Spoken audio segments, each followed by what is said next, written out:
इस कार्यक्रम के पुण्यार्चक हैं Shri Amit Jain, Pramanik Nivesh, business partner of Motilal Oswal Financial Services Limited, one stop solution, free demat खाता, share, commodity, mutual fund, portfolio management, बीमा, retirement plan, child plan, wealth management इत्यादि। Shri Chhavi Kumar Sethi, firm Amar Roller, Flour Mill, Golaghat road, Dimapur, Nagaland 797112। राजवैद्य स्वर्गीय श्री चंद्र कुमार जैन, राजवैद्य स्वर्गीय श्रीमती कुसुम लक्ष्मी जैन की पुण्य स्मृति में पुत्र डॉक्टर पारस कुमार जैन साहब परिवार, डॉक्टर शैल कुमार जैन साहब परिवार, डॉक्टर अरुण कुमार जैन साहब परिवार,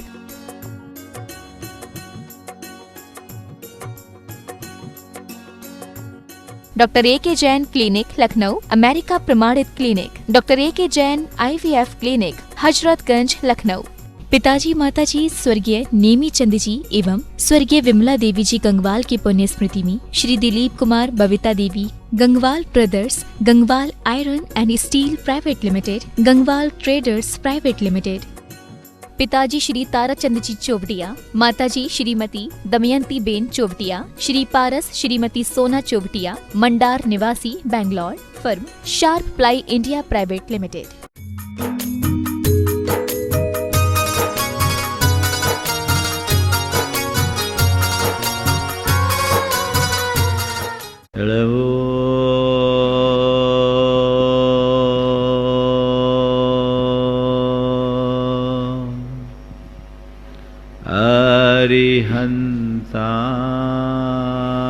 अरिहन्ताणं नमो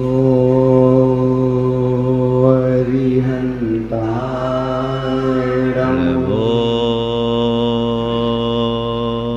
सिद्धाणं नमो सिद्धाणं नमो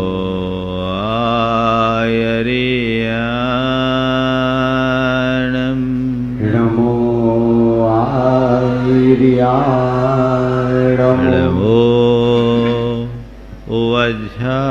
वज्रायानं नमो वज्रायानं नमो लोये सवशाहुनं नमो लोये सवशाहुनं ऐसो पंच हड़मोयारो ऐसो पंच नमोयारो सवपावपनाशिनो सवपावपनाशिनो मंगलारं च सवेशिं मंगलारं च सवेशिं पढ़मं होय मंगलम पढ़मं होय मंगलम। जय बोलो देवादिदेव 1008 श्री भगवान महावीर स्वामी की जय जय जय।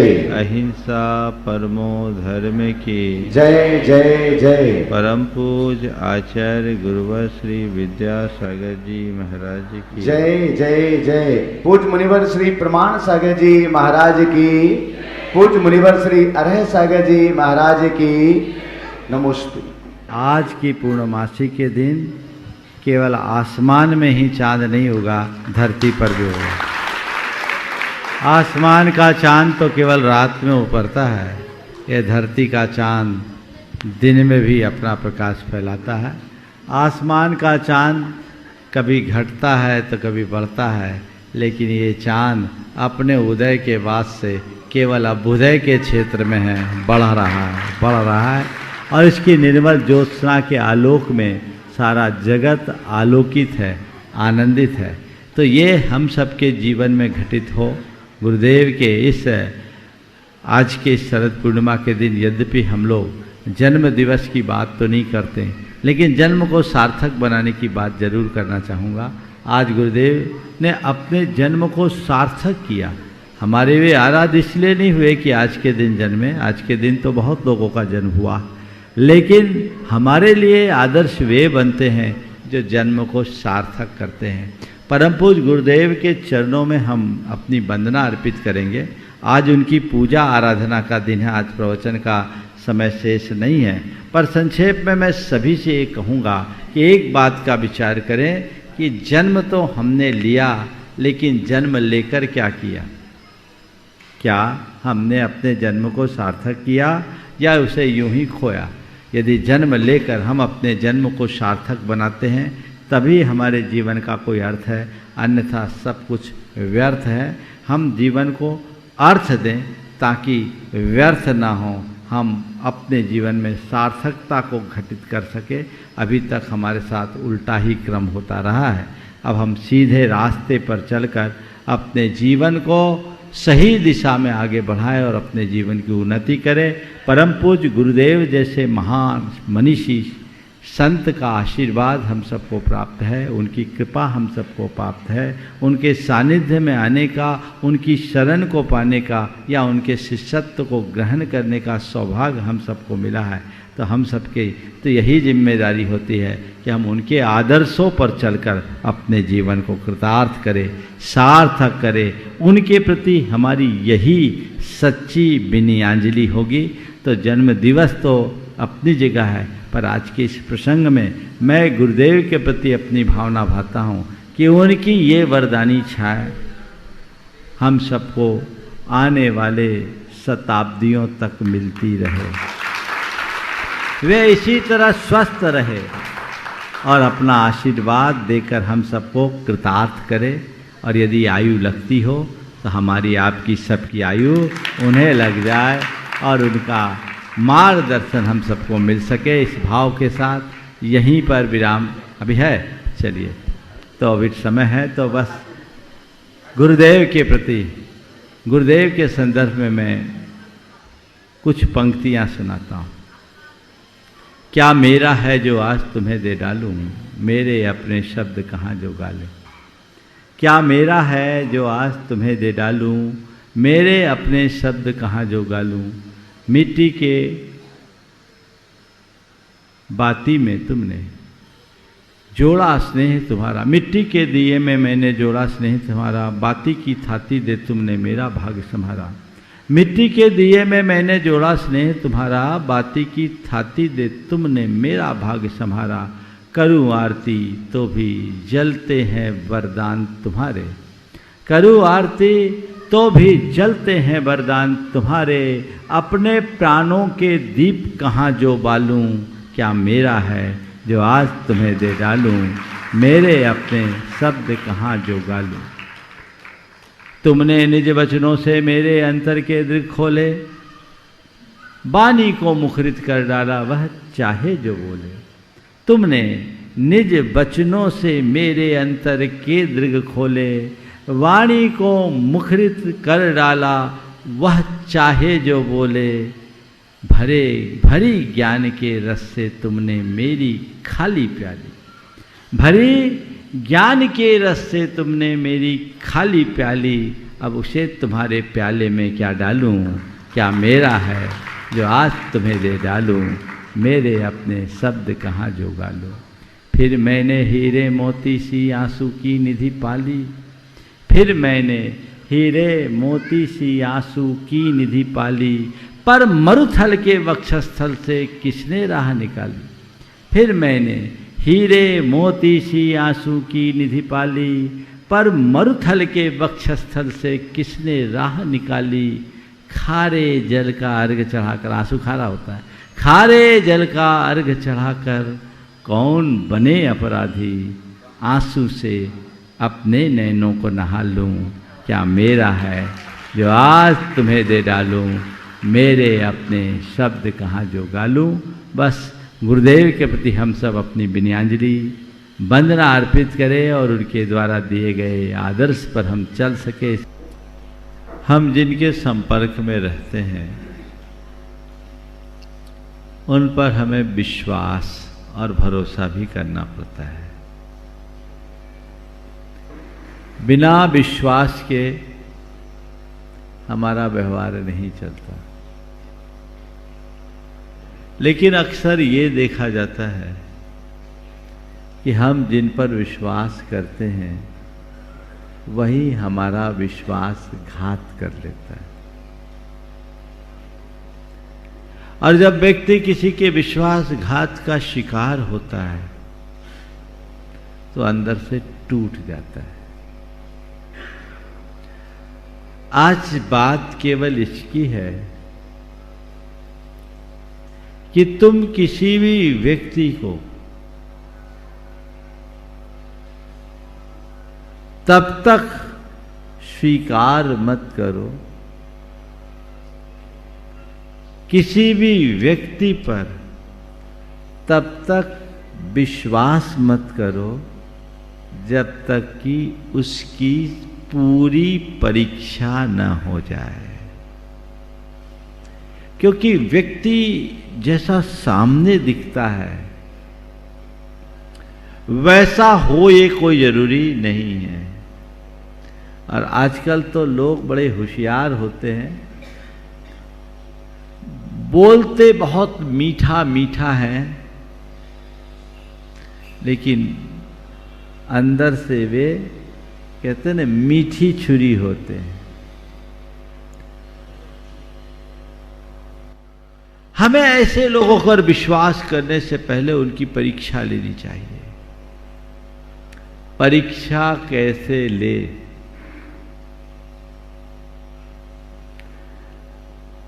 आज उसकी ही बात है। पहला सूत्र है धर्म, अर्थ, काम और प्राणों का भय। ये 4 कसौटियां हैं जिस पर कसकर मनुष्य को चुनना चाहिए। धर्म, अर्थ, काम और प्राणों का भय। किसी भी व्यक्ति को अगर आप चुनना चाहते हो तो उसके धार्मिक क्रिया और भावना की परीक्षा कीजिए। देखिए कि धर्म के प्रति उसकी निष्ठा कैसी है। पर केवल ऊपर से धर्म करने वाले पर भरोसा जल्दी मत करना। बहुत लोग ठगे जाते हैं, क्योंकि अच्छाई सदैव बुराई की ओट में पलती है। ऊपर से धर्मात्मा है लेकिन भीतर धर्म हो ये कोई जरूरी नहीं। लोग इसका भी दुरुपयोग करते हैं। एक भाई ने अपनी बेटी की शादी की और जिस घर में शादी की 8 दिन में बेटी लौट आई। बहुत परेशान। उन्होंने अपनी व्यथा कही कि महाराज जी क्या बताऊं, जिस घर में हमने शादी की, मैं धार्मिक परिवार का, धार्मिक विचारों से पली और धार्मिक संस्कारों में बढ़ी मेरी बेटी, वहाँ बाप बेटा मिलकर के शराब पीते हैं और रोज नाश्ते में अंडा रखा जाता है।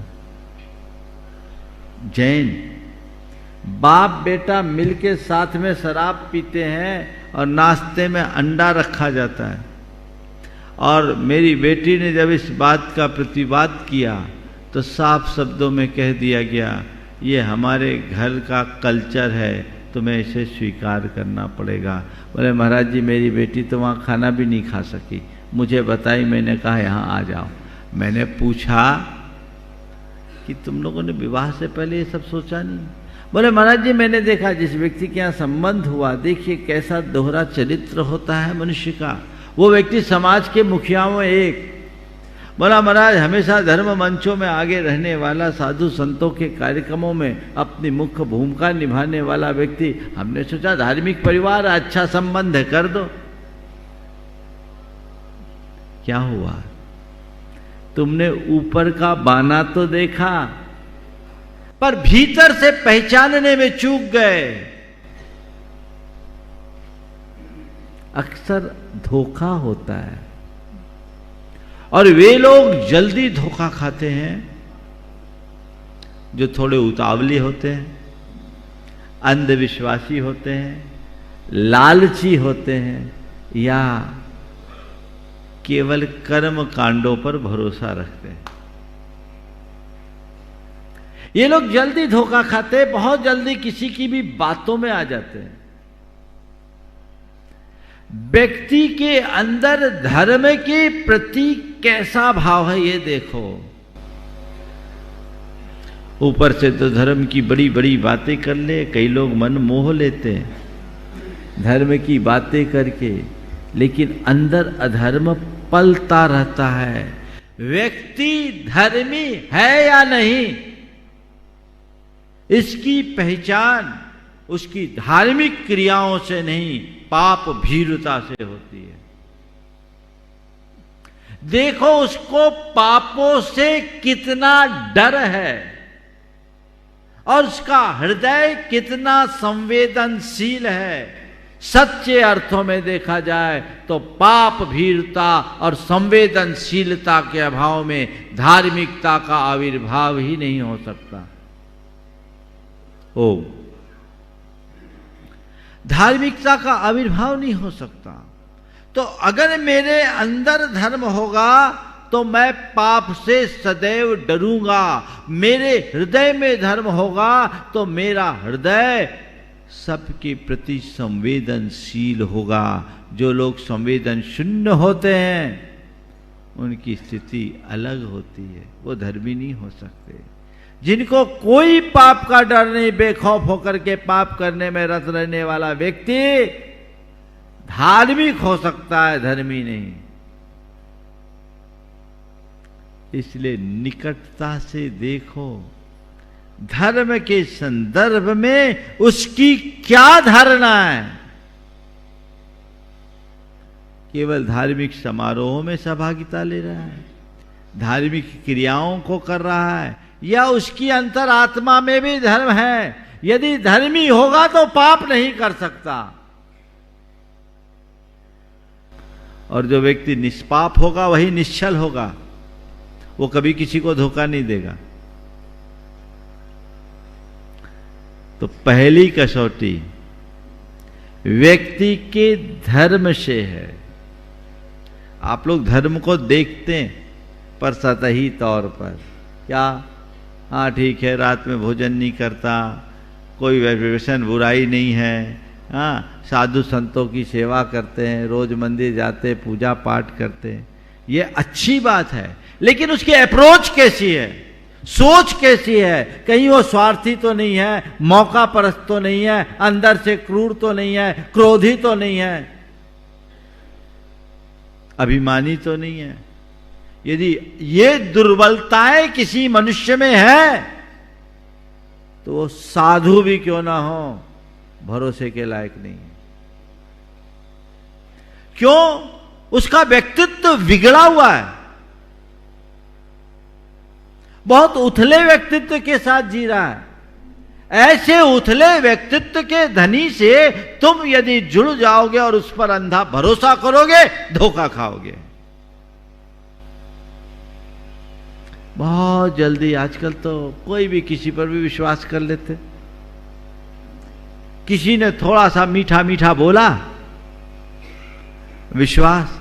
और आज के युवक युवतियों में ये ज्यादा, और उसमें भी बुरा नहीं मानना, लड़कियों में जल्दी, बहुत जल्दी।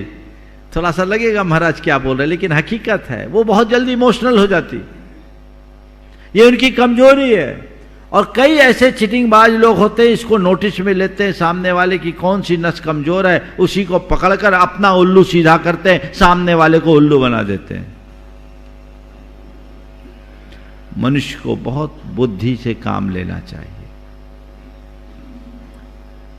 कब तुम ठगे जाओ कहा नहीं जा सकता। मेरे पास ऐसे अनेक प्रकरण आए जिनमें व्यक्ति पर विश्वास किया गया और उसी ने पीछे से छुरा भोंका,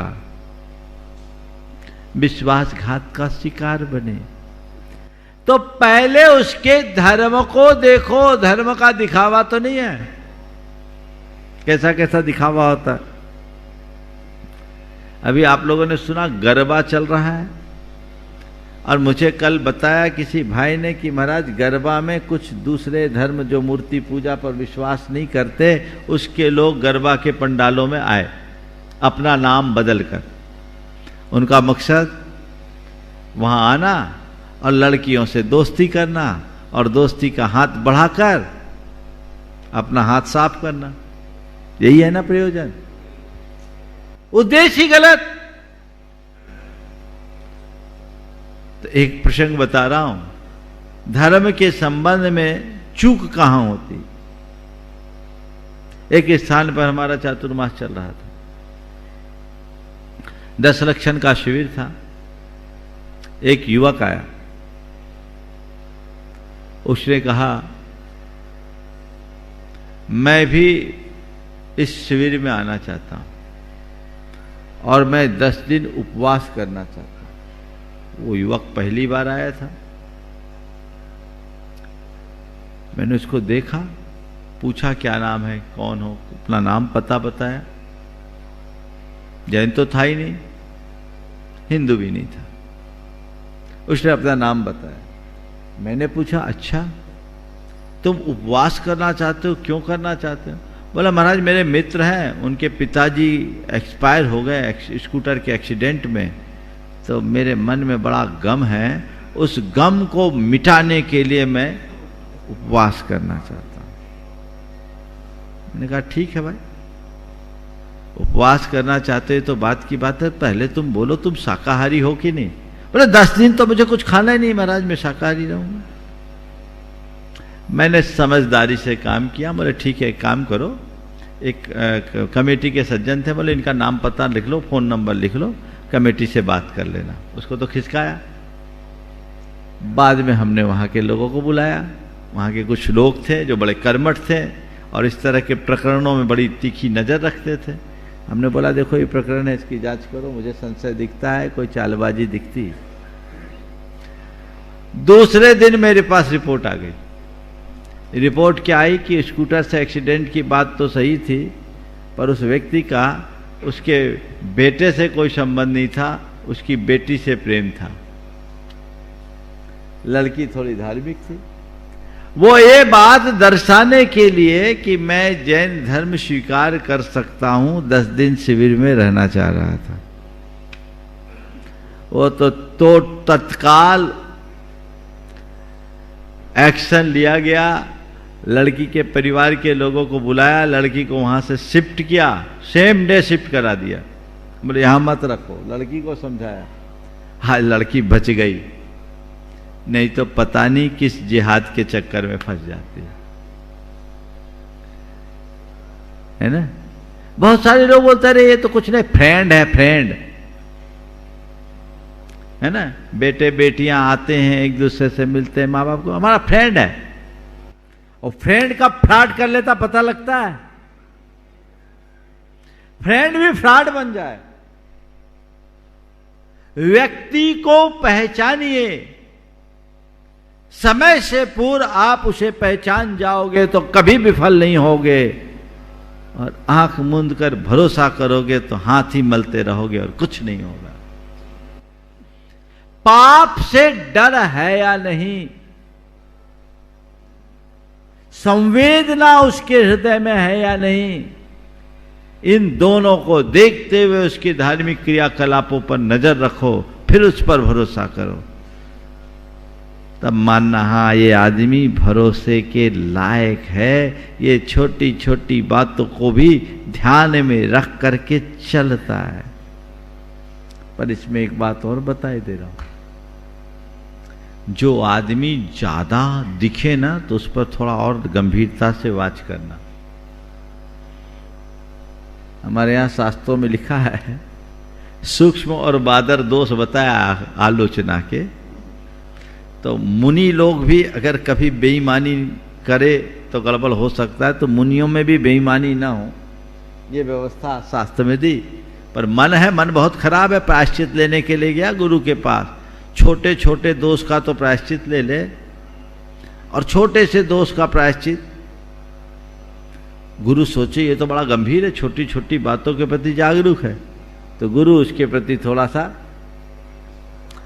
तटस्थ हो जाए, या ठीक है विश्वास हो गया। छोटे दोष का प्रायश्चित ले और बड़े बड़े घोटाले करे, ऐसा होता है ना। एंड नौटंकीबाज लोग सारे दुनिया में मिलते हैं।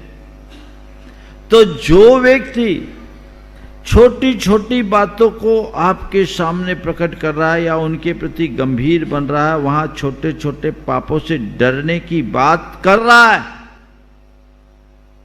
उस पे अपनी आंखें ज्यादा गड़ाना, देखना कि छोटे के साथ बड़े का कुछ खेला तो नहीं है, और जब तक उसे अपनी कसौटी पर मत कस लो, भरोसा मत करना। क्योंकि तुम जिस पर भरोसा करोगे वही तुम्हारा बंटाधार कर सकता है। तो पहली कसौटी धर्म की क्या है? पाप से डर और संवेदनशीलता। ये दूसरों के लिए करो और खुद के लिए भी कसो। मेरे भीतर धर्म है या नहीं, मुझे भी देखना है। जब मैं खुद ही पाप से नहीं डरूंगा, मेरा मन खुद ही संवेदन शून्य होगा, तो फिर मैं औरों के प्रति क्या व्यवहार करूंगा? जैसा मैं रहूंगा वैसा सब दिखेगा। अगर मुझे अपने जीवन की उन्नति चाहिए, अगर मैं अपने जीवन का कल्याण करना चाहता हूं, तो मेरी ये जिम्मेदारी है कि मैं धर्म की कसौटी पर खरा उतरूं। धर्म ओढ़ने से कल्याण नहीं होता, धर्म धारने से कल्याण होता है। धर्म ओढ़ने से कल्याण नहीं होता, धर्म धारने से कल्याण होता है। धर्म ओढ़ने की चीज ही नहीं है, धारण करने की चीज है। धारण करो और उद्धार करो, विश्वास करके ही, बिना परीक्षा के किसी को मत चुनो, और केवल एक बार परीक्षा मत लो, बार बार लेने के लिए देखो, तब काम होगा और वही योग्य मनुष्य होगा। शेष बातें आप सबके लिए, हमें इन बातों पर बहुत गंभीरता से विचार करना चाहिए, जिससे हम अपने जीवन को सुंदर बना सके, अच्छा बना सके और जीवन में आनंद रस भर सके। बोलिए अहिंसा परमो धर्म की।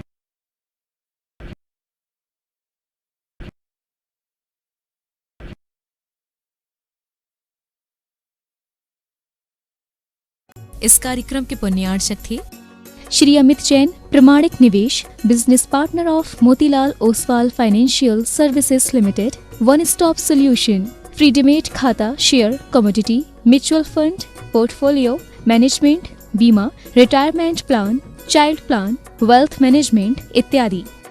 Shri Chhavi Kumar Sethi, firm Amar Roller, Flour Mill, Golaghat road, Dimapur, Nagaland 797112। राजवैद्य स्वर्गीय श्री चंद्र कुमार जैन, राजवैद्य स्वर्गीय श्रीमती कुसुम लक्ष्मी जैन की पुण्य स्मृति में पुत्र डॉक्टर पारस कुमार जैन साहब परिवार, डॉक्टर शैल कुमार जैन साहब परिवार, डॉक्टर अरुण कुमार जैन साहब परिवार,